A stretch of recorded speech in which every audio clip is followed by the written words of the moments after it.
now, ile ngoma yenye inacheza hapa Kenya ni ngoma ya election.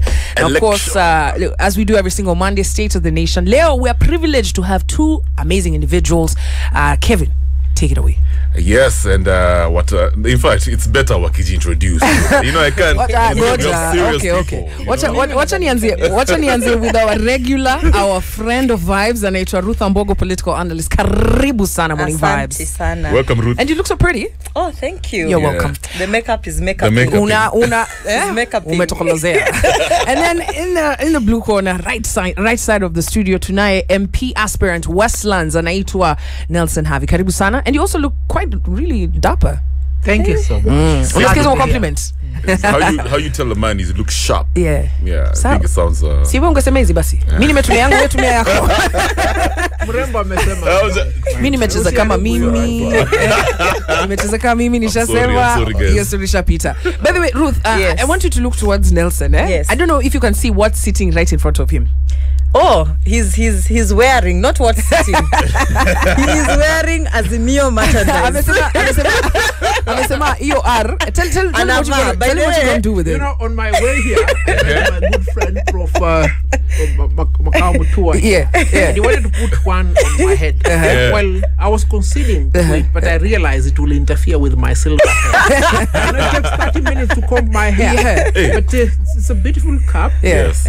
R, I don't know whether it means R for Ruth or it R means for R for there are a few things that are missing here. UTO. Okay. Which I will include with my felt pen on the way out. Yes. And then put it on. Make it look good. It's a beautiful cap, you know. Let me ask you something. Yes. Mesh. Yes. Have Azimio ever tried reaching out? Kusema tu kweli, because what wanasema, hey, you didn't see the hug I gave my sister. You didn't see? Your hug ilikuwa friendly sana. Very friendly. It's me who took Ruth to ODM. She will tell you. I mean, there is nothing in ODM that I do not understand. It is true. There is nobody. Surprised. There's nobody in ODM who doesn't like me. Yeah. Even Baba himself likes me. So, asking the question whether they are reaching out, they don't need to reach out. You already have. I know they will vote for me in Westlands. Ruth will tell you they will vote for me. Wow. And I always emphasize this: leadership is not a contest of attrition. It's a contest of ideas. You understand? Yeah. And you may be better placed to see these ideas across the divide, across the parties, and where your interests really are not divergent. Yeah. I don't see a problem. I have the comfort that many people in Azimio will vote for me in Westlands. You understand? Yeah. Okay, I want us to get right into the conversation, and I'm glad that you started from there, because one of the key debates, of actually letting people know the ideas that you're talking about. We've set up a presidential debate, which has become a norm here in Kenya. But this year we're seeing something very interesting, which we also saw in the last election, where one candidate decided, I'm not going to attend that, simply because I don't want to talk about specific issues. This particular election, again, we're seeing in this presidential debate that there are some candidates that have expressed, they're saying they don't want to be a part of it. It started with Kenya Kwanza, where we had the team saying that they felt that it would be an unfair place for Ruto. You've had Wajakoya, who we played in the previous hour, kisema, yo, what do you mean? I am a presidential candidate. I should be on that podium with all, we should all be all four of us. This is not fair. And then you've had Raila Odinga, who now has said he's not going to attend. He's going to do Baraza. What are your thoughts on this? What is it about debates that us as the public are not getting? First and foremost, all these presidential candidates must be put on the same pedestals. It's unfair, it's unreasonable, it's irrational to have a panel of two and another panel of two. I mean, there must be equality, and to that extent, I must of necessity agree with Professor Wajakoya. I mean, he's an equal horse to Dr. William Samoei Ruto and Prime Minister Raila Molo Odinga. Yeah. They must give him the same platform as the two. You understand? Yeah. And then the second aspect of this discussion, yes, there is no legal propulsion for anybody to attend this debate. But why will you want not to attend a debate if you want the President of the Republic of Kenya? You'll be debating at the United Nations Security Council. You'll be debating at the AU meetings. you will be chairing cabinet meetings. You will be supposed to have a repository of knowledge upon which to speak to the people of Kenya.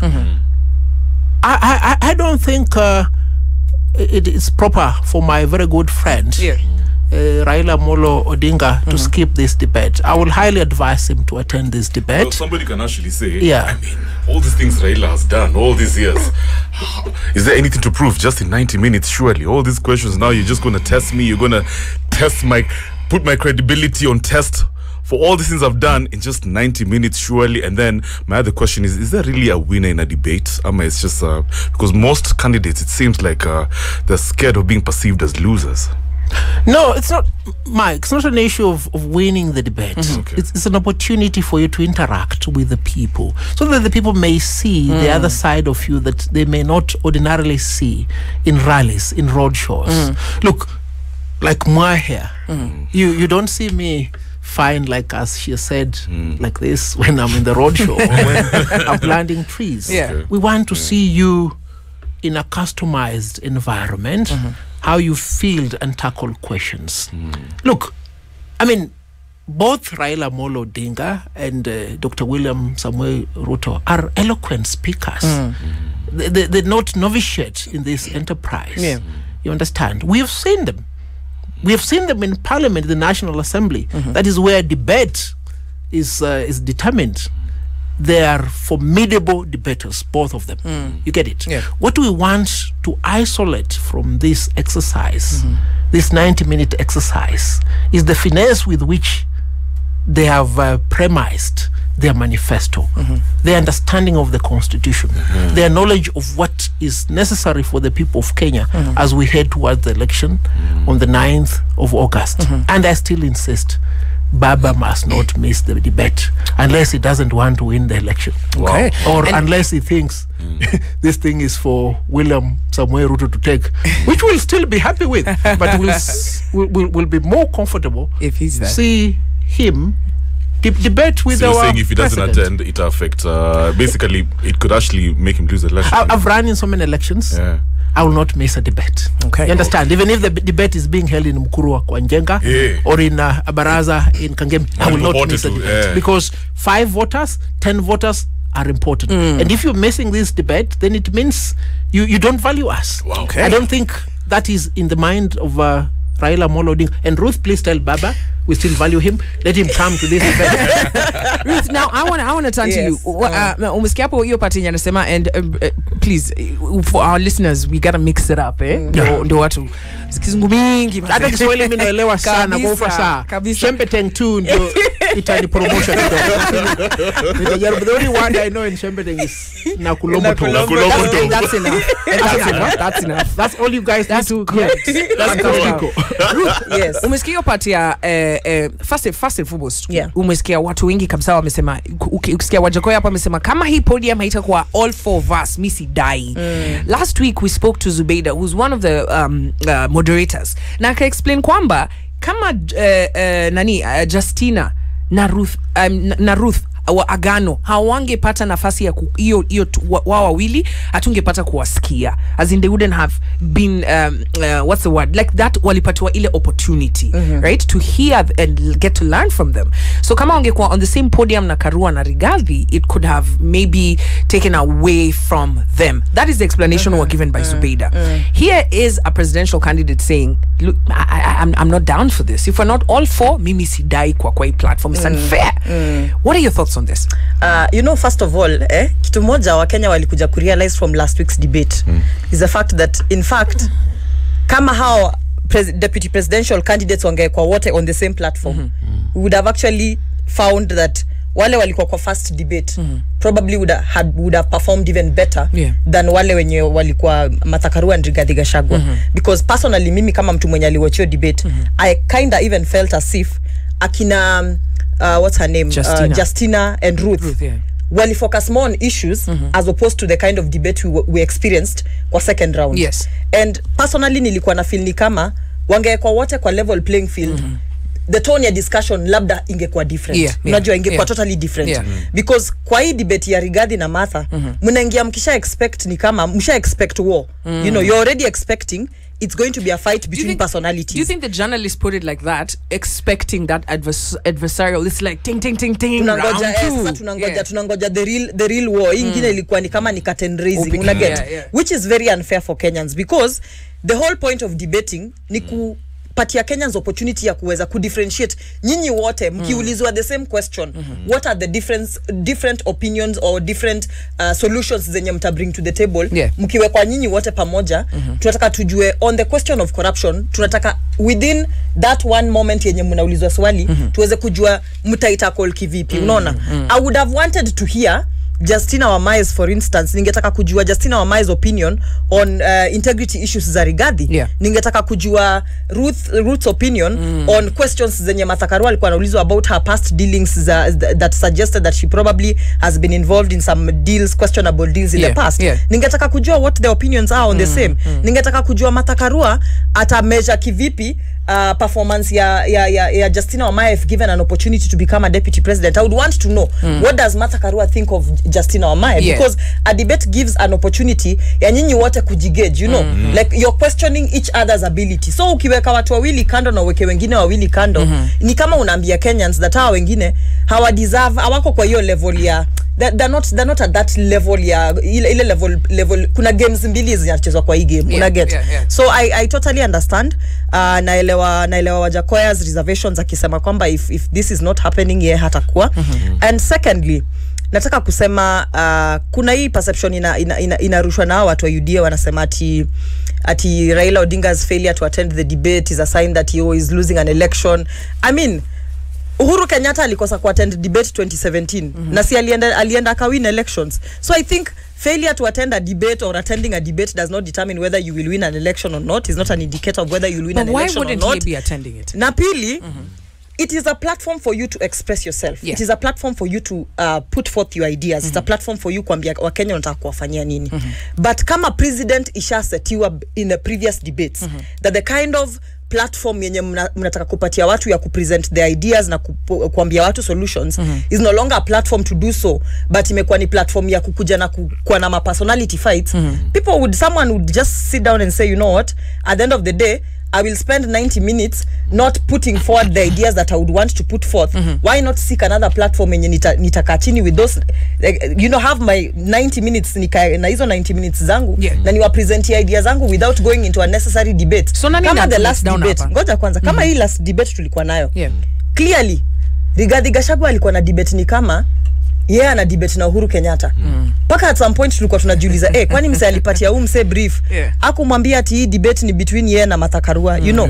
At the end of the day nilikuwa najiuliza hata vile walikuwa na insist, yeye mwenyewe alikuwa na insist akisema ati sasa nataka tuongee about issues. Ikifika kuongea about issues bara na kuja kudebate na mtu mwenye hayuko kwa the debate platform. So I think some of these presidents zenye zimesetiwa kwa hizi debates zimepita ndio zinaweza fanya mtu kama Raila Odinga akae chini ajiulize, do I want to subject myself to the same kind of environment in the name of presenting our ideas when all I know is that hakuna ideas, hakuna space tutapata ya kupresent ideas, you get. Na kitu moja wase wanafaa wajue about Raila Odinga, si ati ni mtu anaogopa kudebate. Huyu ni mse ameka, I mean even in the recent past 2 weeks he's been on international platforms akiongea about his agenda for the country, akiongea about what he wants to do for the country. So it is not a question of whether yeye mwenyewe ako capable ku attend debates ama kuweza kudebate. It's about the kind of environment and platform yenye media houses to presentia in this past debates.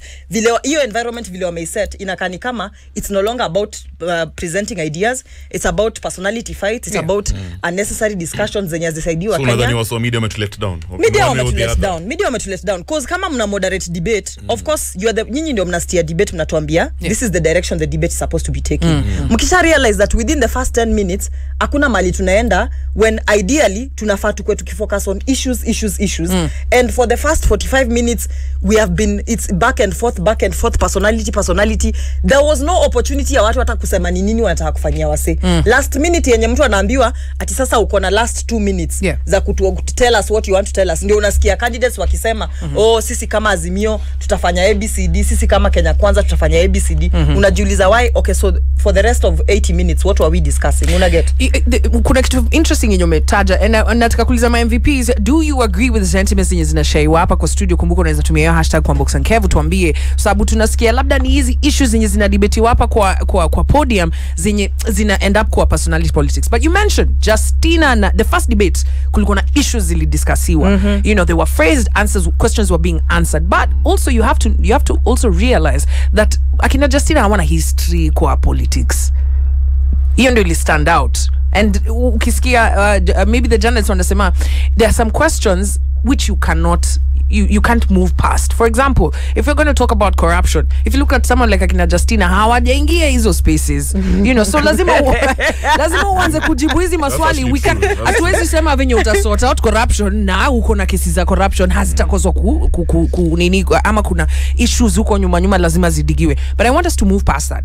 Let's talk about another issue that has got Kenyans talking. In fact, to a point here, some caller has called us and told us these games that Chebukati is playing, very dangerous. What are your thoughts? Over the weekend, actually on Friday, tumeanza kusikia Venezuelans ikitrend. The next thing, DCI, 3 people have been arrested.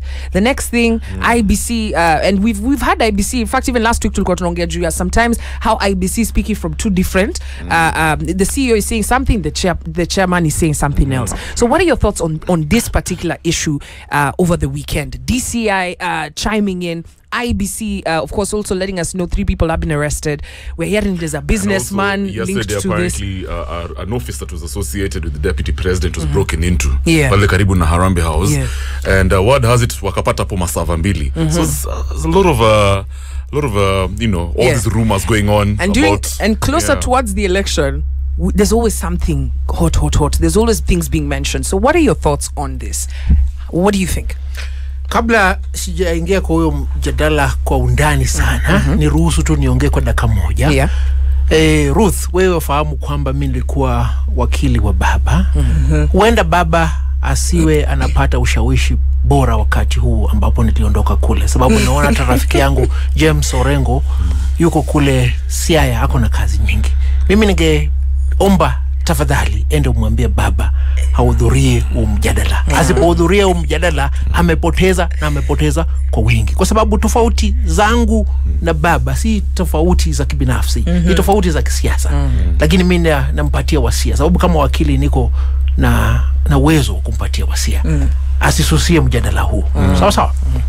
Basi tuzingatie jambo ambalo umeuliza sasa. Ni siku chache tu zimebaki tuende katika uchaguzi. Tunaona kwamba huyu mkurugenzi wa upelelezi wa jinai DCI, George Kinoti, analumbana na mwenyekiti wa tume ya IEBC kuhusu wale walioajiriwa na IEBC waliokamatwa katika uwanja wa ndege. Wanasema kwamba walikuwa wamekaidi sheria, wamebeba stakabadhi ambazo hazikuwa zimeidhinishwa. Lakini ukweli wa mambo ni huu. Ni nani mlalamishi katika swala hili? Yapaswa tufahamu kwamba wakati uliobaki ni mchache sana, usipotezwe. Nikiwa mkurugenzi wa upelelezi wa jinai ako na ushahidi wowote kudhibitisha kwamba kuna dosari katika upande wa IEBC, yapaswa atoe ripoti yake kwa haraka.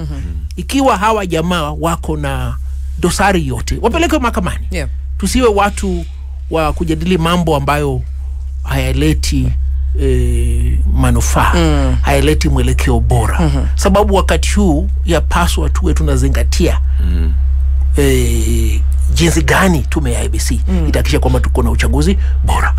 Na hawa wapelelezi wasitupotezee wakati. Na mimi sitaficha maoni yangu. Wanatupotezea wakati. Ikiwa kuna makosa iliyofanywa, wapeleleze kwa haraka. Mimi siko hapa kutetea mtu yote. Simtetei IEBC, simtetei DCI, japokuwa huyo George Kinoti mimi simpendi kwa sababu ya tabia zake. Lakini wafanye kazi yao kwa haraka. Niulize swali. Kama umesema juu ya upelelezi ifanywe haraka, and especially considering it very sensitive. Kama kulikuwa na evidence, why would you come out with a statement na hamjafanya upelelezi mumalize ndio kama mnaambia wa Kenya ni hivi ama ni hivi? Lakini inaona ni kama ina create some sort of, you know, perception kwa mind ya wa Kenya that something is off. And that ukiongelea conversation on the internet this weekend imekuwa ni kama kuna kitu inapikika. Unajua George Kinoti anapenda mzaha sana. Sijui kama ni askari ama ni mwanasesere. Sababu badala ya kufanya upelelezi, hii utapata kwa mtandao. Na ukiona hata simulizi zinazotoka katika mtandao katika ule ukurasa wake, ni mzaha sana. Yeye ni askari ama ako kufanya mchezo. Uelewa? Na si jambo hili pekee. Mambo mengi sana ameyafanya. Atakwambia tuko na ushahidi, tutawapeleka hawa mahakamani washtakiwe. Anapopeleka ripoti kwa DPP anaangalia sema nani, my friend, wewe unapenda kufanya mchezo sana. So ende usome kidogo, ende uangalie report, ende uchunguze hapa. I mean, usikibie, usiwe mtu wa kuwa na mdomo wa kupayuka kabla hujasikiza timamu. Na hiyo ndio shida kubwa ambayo George Kinoti amekuwa nao kwa muda huu wote ambao amehudumu. Na mimi nakuhakikishia wakati huu hata tukimpatia siku 20 hata leta ripoti yote kudhibitisha kwamba hawa jamaa anaosema kwamba anawapeleleza wako na hatia yote. Hawache upuzi. Wakati umeisha. Awache IEBC ifanye kazi yake. Na ikiwa IEBC ingetuambia kwamba kuna shida, basi tungeelewa. Lakini nani aliye na lalama hii? Nani asiyetaka uchaguzi uendelee? You understand? Iko shida pale. Let me ask you something, Nelson. Do you think Kenyans have lost trust in the IEBC or conducting e-election? Wanaona itakuwa free and fair maybe? Mike, jina lako ni Mike. Kevin. Yes. Kevin, me I don't have trust in anybody, not even myself. Okay. I rely upon facts. See, do I have a suit? Do I have a tie? It's not an issue of trust. It's fact. I check in the mirror whether... So what's the facts? What exactly? What are the facts? If the facts were there, the DCI will have put them on the table. And you see, in the abundance of words, there is error. Why do you need 25 pages to give us a report on a simple, straightforward issue of individuals who have come into this country with election material that is unauthorized? You understand? Exactly. Yeah, that's propaganda. That's drama. Okay. Now the question I want to ask Ruth, nani ana benefit kusikia story kama hizi? Ni nani ana benefit sazile? Because you know, we really and you've raised the issues which are kama ni investigation inafanywa, mbona isifanywe alafu ikue conclusive tujue hao wameshtakiwa wako mahakamani ABCDE, but nani ana benefit kusikia story kama hizi zenye they are inconclusive? You see, for me it's not even about who benefits, yeah? For me it's about the credibility ya process. It is about whether at this point Kenyans wanaweza sema wako comfortable kwenda kwa hii elections vile vitu ziko. Unaona? In as much as Kinoti yako na history yake, and at this particular point his history is inconsequential, like haimata sahi. Kitu inamata kwa Mkenya ni a foreigner mwenye akona passport yenye expire, alikuwa amebeba election materials na amezibeba in a private capacity. Ajazi declare kama ati these are official government documents za Kenya. Amepatikana kwa airport na election materials. Haijulikani anaenda wapi na hizi election materials.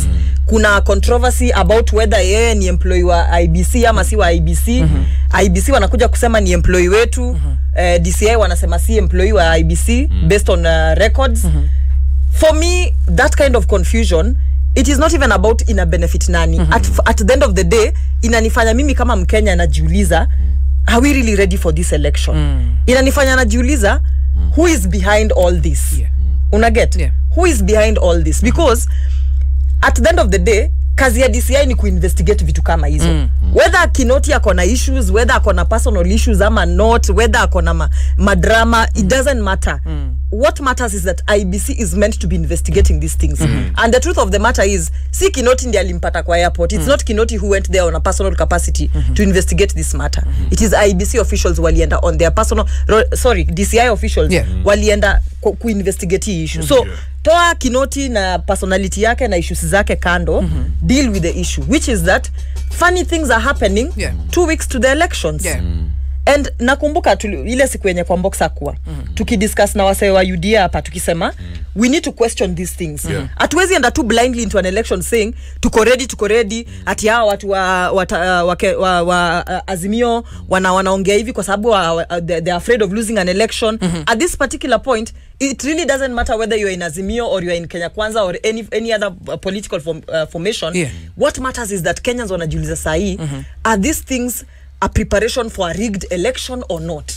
Are these signs of a preparation for an election to be rigged? Ama nini? Unaget? That's just the main question in Kenyans. What would make you confident? I want to take a short break, but what would make you confident? Mimi kitu itanifanya nikwe confident sahi ni nikisikia tu processes are ongoing smoothly. IEBC officials are being trained. Unajua officials what handle elections wanatrainiwa na hawana any questions sahi because as of now bado nasikia ma presiding officers, I think those returning officers na presiding officers wanauliza because the other day nilikuwa na watch news wakiuliza wakisema like for instance mnatuambia ati Kim's kit itapick forms hizo mafuzi sijui ma form 34A itazipick, kama ni fake itapick. So wanauliza simu tufanyie demonstration tujue kama ni fake how will the system react. Wanasema nyinyi mjue tu kama ni fake haita pick, you know. Mimi nikisikia tu things vitu ziko sawa, hatusikii hizi ma incidences za sijui ma foreigners ni nini, hizi ma funny incidences. If there were no funny incidences taking place and people are on schedule, kama ni ballot papers zifike on time, kama ni clearance of candidates maneno ishe mapema, tusianze kujiuliza nani ako na kesi nani hana kesi. 2 weeks to the election bana, we should be saying we are set, we are confident, but hizi vitu zinafanyika funny. Mimi nakwambia hata kama ningekuwa Kenya Kwanza I would question. Kabla tuchukue break, what can Chebukati do right now to gain the trust of Kenyans? Kitu Chebukati anafaa kufanya sahi, anafaa kae chini na hawa commissioners wake so that they can speak in one voice. Because unajua pia the whole question of them speaking separately, unasikia sijui CEO anasema nini, unakuja kusikia rumors ati sijui hata they are not even in harmony, you know, they are not hata ati hawafanyi kazi, hawako pamoja, there are two factions kwa IEBC. Hizi maneno za sijui kuna sides mbili ndani ya IEBC, it doesn't make sense to us. So he needs to put his team together. He needs to come up with a proper communication channel. Kama kuna issues zenye zina arise ziadresiwe kwanza, badala ya unajua ukianza kutupatia 5-6 press statements over one issue in less than 24 hours bana, hata sisi tunakuwa worried, tunashangaa. So what is the position? So if an issue comes up, before rushing to issue a statement, kaeni chini kama IEBC, mudecide okay, hii issue ndio iko hapa, ina to affect aje, what are the facts here, what is the way forward, how have we resolved it. Ndio mkuja mtuambie by the way kuna hii issue, we understand that people are raising questions about this, this is the true position of things. Ndio tukwe communication. Hii ni kama relationship sasa, at a critical stage. Communication is everything right now. Transparency is also another one, and I just want to ask you, yes or no, do you feel IEBC is being transparent with how they're handling the election so far? Absolutely, yes. They are very transparent. Yes. Okay. Ruth? All right, we're going to take a short break. Mina do exactly where you are at. 21 minutes to 9 a.m. Kumbuka, you can join the conversation by hitting us up on #KwamBooksandKev. And I can see comments in are coming nice and hot. This is the Modern Vibes on Vibes Radio. I like that. And right now, guys, tuko kwa conversation fiti sana mjadala. It's actually happening online as well. We can stream live on www.vibesradio.co.ke. We're talking to serious heavyweights, MP aspirant Westlands Nelson HAVI, and of course Ruth Ambogo, political analyst. And my question is straight to Bon HAVI. With about 2 weeks left to the D-Day, what are some of the issues? What's the strategy moving forward for Kenya Kwanza, and even for yourself as MP aspirant Tuko Westlands? Na mi wambia my youth that if you don't vote, please for the next 5 years you have zero you don't even you do not even deserve to talk about anything that happens to you or that happens in the country. When nyamaza tu unaget. So for you to get permission to talk and comment about anything yenye nafanyika kwa this country for the next 5 years, kindly just vote. All right. Thank you, Ruth Ambogo. Thank you so much, Nelson HAVI, for making the time to be here with us. And my youth, umesikia yo mambo. In fact, I'm going to give you one quote yenye ilitoka from Strathmore University. One of the panelists alisema, you know, if youth can be like women, right? Ukiangalia, if you're the kind of person when you make up ukisema ati hakuna haja ya kuvota kwangi na change, look at the amount of changes that have happened, say when women turn out to vote. You can see women being included, the changes that have happened because women show up. If youth tunge show up you know, women show up, so tusiwachwe nyuma. 39%, that's a big number. That's a big number. Na atuvoti mse tunavotia issues. So we nataka uangalie kwa hiyo region yako MCA ni nani, right? Kwa hao wenye wana compete ni mgani mwenye anakaribia zile vitu zenye unatarajia for your future. Ukiangalia women rep hapo kwa hiyo area yenu, ni nani anaongea vitu zenye zina make sense, na si ati the loudest, ule mwenye tu ana make sense. Haya pia tunaongea juu ya hapo kwa governor na senator, because that's still your county. Mimi kwa box niko hapa Nairobi, mambo za Nyandarua ni zenu, ukibebwa umebebwa. Alafu tunakuja kwa president. So it's not to one seat, it is a myriad of issues na lazima ushow up. 39%, that's a big number. Let's take advantage of Let's that take number. advantage. Yeah. Now tumekapo youth vote the ballot box, tumekwambia make sure umetaja kitu yenye unaenda kupigia kura, and of course election ikuwe election bila noma, penda jirani. Love it. Thank you so much for being a part of mjadala kwa public opinion. Tukitoka lazima nikuchezee ngoma yenye stick kwa akili yako kama unacheza kama gani bacteria. Have kuna kwanga na hiyo ya si nigonge tafadhali. Rebels and reggae heads, start your day the MVP way. Where you are the MVP, no negative vibes.